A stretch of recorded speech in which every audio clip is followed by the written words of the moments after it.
dalam pelaksanaan tugas saya selaku Ketua KPK tidak dapat dihindari adanya pertemuan saya dengan sejumlah politisi, para elit politik, baik dalam kegiatan formal maupun informal.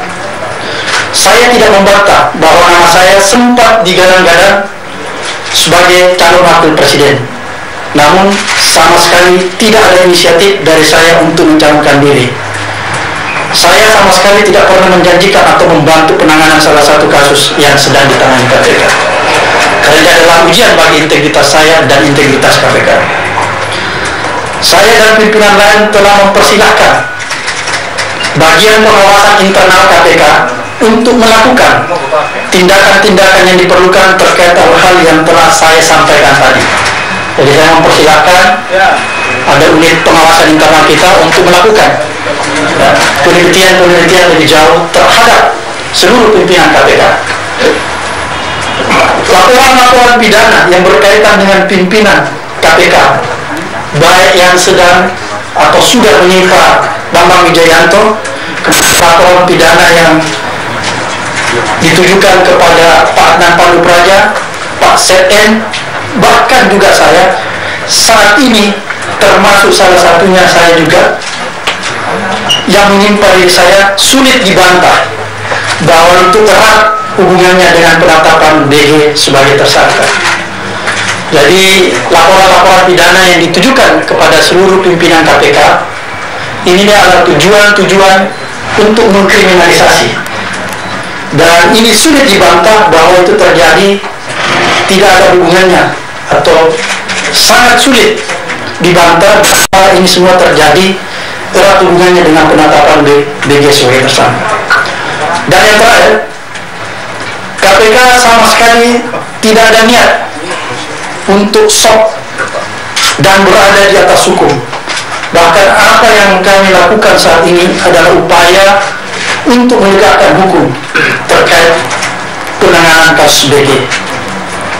Kami menjamin bahwa apa yang kami lakukan adalah murni tindakan hukum, bukan tindakan. Ya baik, itu dari penjelasan Pak Abraham nih Pak Wi. Ini kan di berbeda kalau yang pertama Pak Abraham Samad di quote unquote diserang gitu ya dengan foto-foto dengan wanita. Kita ingat dulu zaman Pak Antasari juga seperti itu dengan wanita. Dan ini kemudian dengan yang kedua substansinya foto-foto dengan hubungannya dengan elit politik atau belusukan politiknya. Apa yang Anda lihat di sini yang didera oleh KPK? Iya, jadi yang tidak boleh sama sekali dilarang ya para komisioner KPK itu adalah ketika katakan gitu melakukan meeting atau pertemuan dengan seseorang atau individu yang menjadi tersangka. Jadi yang berurusan dengan hukum, itu tidak boleh. Jadi itu jelas sekali pasalnya eksplisit ya. Tapi sebagai manusia biasa pastinya komisioner ini juga bertemu, ada pesta dan sebagainya. Lah itu yang mungkin tidak bisa dihindari, termasuk foto bersama. Termasuk ada pengakuan Pak Abraham bahwa ia ada penawaran sebagai kursi wakil presiden, tapi tidak dijelaskan dari siapa permintaan itu gitu. Iya, ini yang sudah jelas ya. Mas Hasto pernah mengatakan itu ditimpali oleh adanya pengakuan memang ada permintaan itu ya. Adalah pembicaraan. Nah, kalau ini lebih substansi daripada foto-foto. Iya, menurut saya ini yang penting. Oleh karena itu ini adalah semacam pembelajaran bagi kita semua di Indonesia yang memang bersepakat untuk melaksanakan demokrasi, khususnya dalam pemilu, dalam pilkada, di mana semua para tokoh elit dan sebagainya itu memang dimintakan konsentrasi penuh, fokus pada pekerjaannya. Jadi kalau main mata dan sebagainya, kalau diputar lagi kasetnya berat memang seperti ini. Jadi memang kita harus akui secara umum banyak sekali para pejabat yang sudah menjabat itu mendapatkan tawaran yang lain lalu melompat-lompat.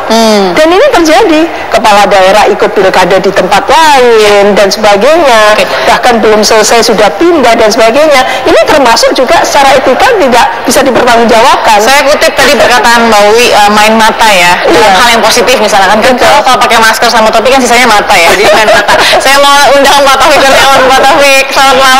Wakil Ketua DPR kita dari PAN, ini apa kabar Pak?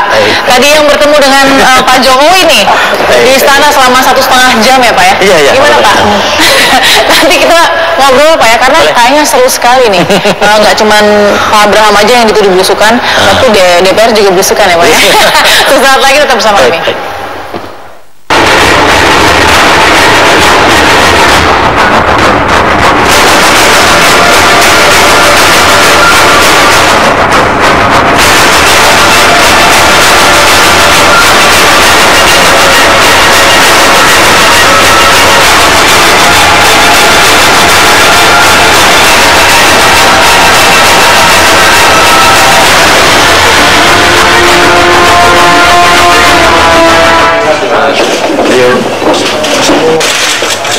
Dewan Pertimbangan Presiden hari ini mengunjungi Dewan Perwakilan Rakyat atau DPR RI. Kunjungan kali ini adalah untuk membahas masalah yang melibatkan dua institusi penegak hukum, Kepolisian Republik Indonesia dan Komisi Pemberantasan Korupsi. One Team Press yang diwakili Subagio HS, Suharto Monoarfa, dan Rusdi Kirana diterima oleh pimpinan DPR Setia Novanto selaku Ketua dan Fahri Hamzah selaku Wakil Ketua DPR. Dalam pertemuan ini, kedua pihak sama-sama berbagi pandangan terkait masalah dan juga proses rekonsiliasi yang menguntungkan kedua pihak yang berseteru. Selain itu, dibahas juga celah terbaik yang bisa diambil setelah proses pra-peradilan yang diajukan Komjen Pol Budi Gunawan rampung. Intinya bagaimana kita berusaha untuk memberikan nasihat ini kepada Presiden agar bisa memberikan keputusan yang terbaik untuk kita semua. Dewan Pertimbangan Presiden, bagaimana celah terbaik ya, bagi Presiden dalam mengambil keputusan ya, setelah keputusan persidangan pra-peradilan dan lain-lain nanti gitu. Jadi banyak yang kita diskusikan, tentu sebagiannya adalah konsumsi kami saja. Bagaimana nanti One Team Press memberikan masukan, kita persilakan karena itu adalah wilayah dari aparatur yang ada di sekitar Presiden. Kendati begitu, pertemuan One Team Press dan DPR ini hanya akan menghasilkan opsi-opsi yang nantinya ditawarkan ke Presiden karena keputusan terakhir ada di tangan Presiden Joko Widodo. Dari Jakarta, Windy Wellingtonia, Anggada, TV One mengabarkan. Ya, sementara itu pimpinan DPR juga hari ini bertemu ya dengan Pak Presiden Joko Widodo di Istana Negara. Pertemuannya 1,5 jam. Kita lihat seperti apa.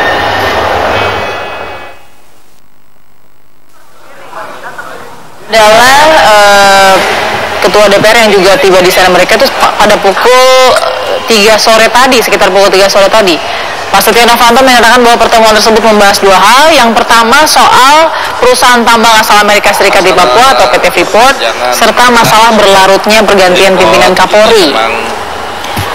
Perihal Freeport, Ketua DPR menyatakan bahwa perpanjangan masa ekspor material mentah PT Freeport harus dibicarakan dengan DPR.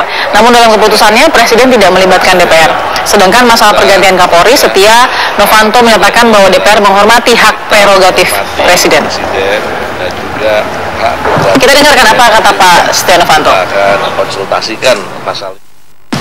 Ya tentunya masalah ini kita akan sampaikan pada Pak Presiden bahwa DPR telah melakukan masalah Budi Gunadi melalui mekanisme prosedur yang berlaku dan sudah kita lakukan, kita sampaikan kepada Bapak Presiden.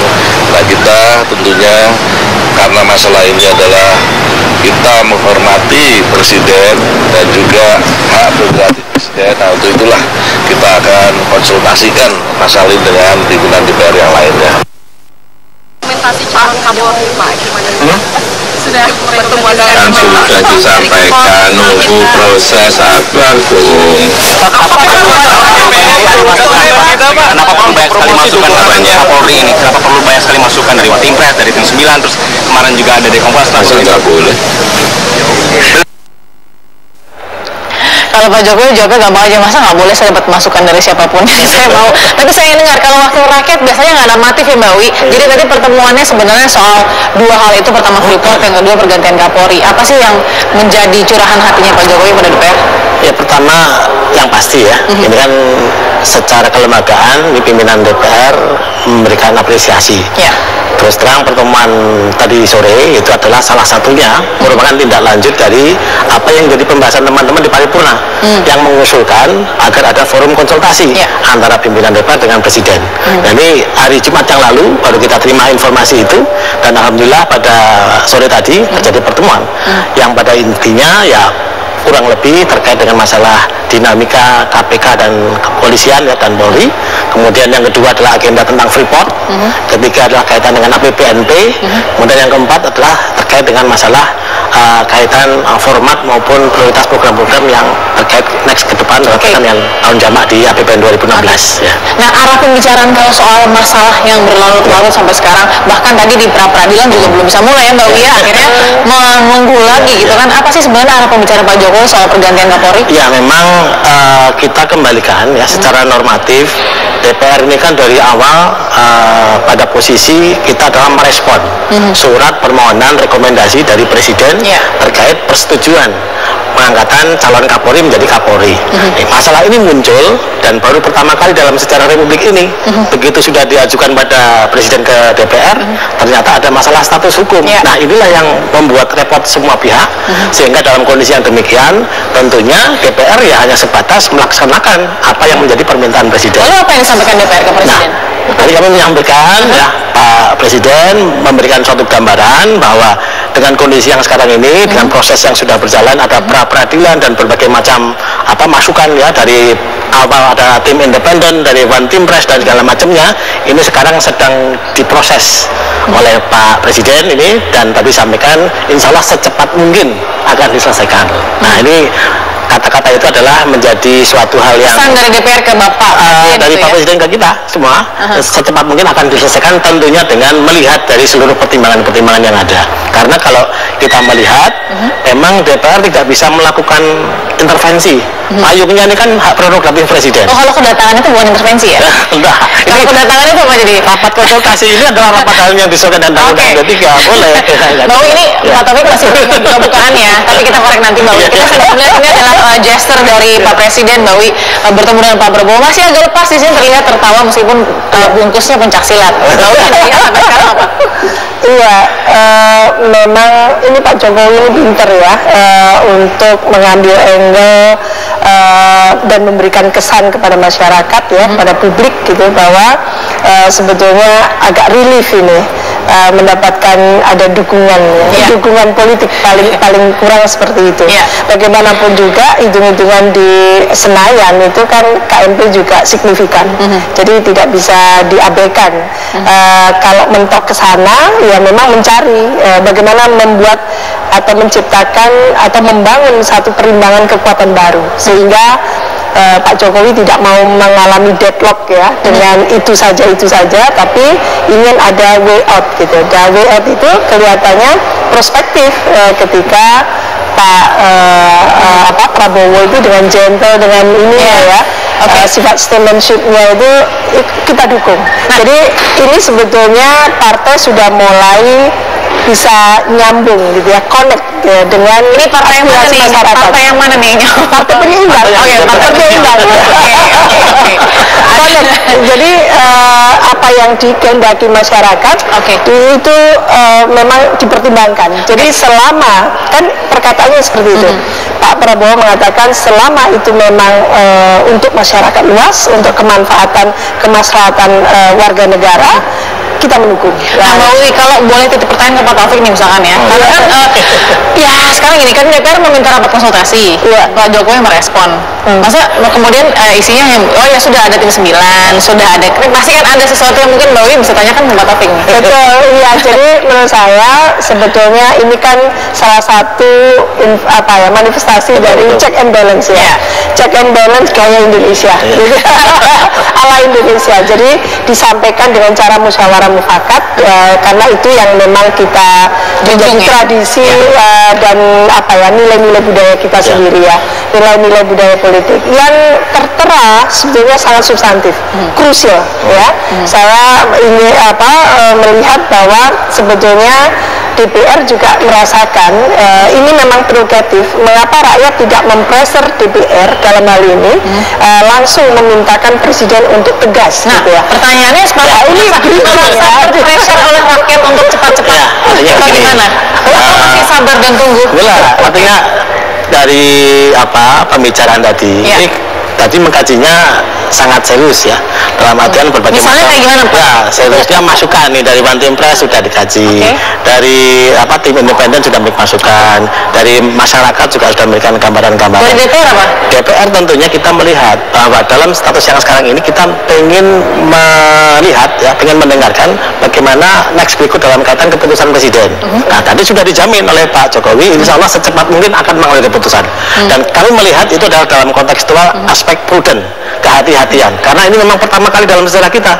Dan di dalam undang-undang kepolisian memang tidak diatur status itu. Dan ini artinya ini masalah bersama sebetulnya. Yang kami menyampaikan saran bahwa ke depan fit and proper itu tidak hanya dilakukan oleh DPR saja, tetapi juga fit and proper ini dilakukan oleh lembaga kepresidenan. Walaupun mungkin itu sudah dilakukan, tetapi paling tidak minimal dipublish bahwa apa yang menjadi rekomendasi Kompolnas dari sekian orang menjadi sekian orang, kemudian dipilih oleh Presiden menjadi satu orang, itu tentunya sudah melalui aspek fit and proper internalnya di situ. Saya pikir DPR kasih masukan lain kali Pak Jokowi dengan situasi politik yang panas, calonnya jangan calon tunggal. Maksudnya? Ini tidak sampai situ ya? Kalau sampaikan ke DPR, ini kan biasanya Kapolri, calon Panglima TNI adalah suatu jabatan yang sangat penting terhadap kedaulatan NKRI dan aspek keamanan ketertiban nasional. Sehingga perlu direpresentasikan untuk ditanyakan pada rakyat itu melalui DPR. Sehingga ditanya visi misinya, komitmennya kaitan dengan kedaulatan NKRI, bagaimana kapasitas, kapabilitas dari calon yang bersangkutan. Kemudian lepas dari 20 hari tanpa persetujuan DPR pun ini sudah dianggap disetujui oleh DPR. Kalau Pak Taufik bisa gambarkan tadi suasananya pertemuan dengan Pak Jokowi selama 1,5 jam itu lebih seperti keluarga atau seperti permintaan dari rakyat atau bagaimana? Tapi nanti Pak Taufik itu memang menggantung Pak. Saat lagi seperti status menggantung saat ini Pak ya. Tetap bersama kami.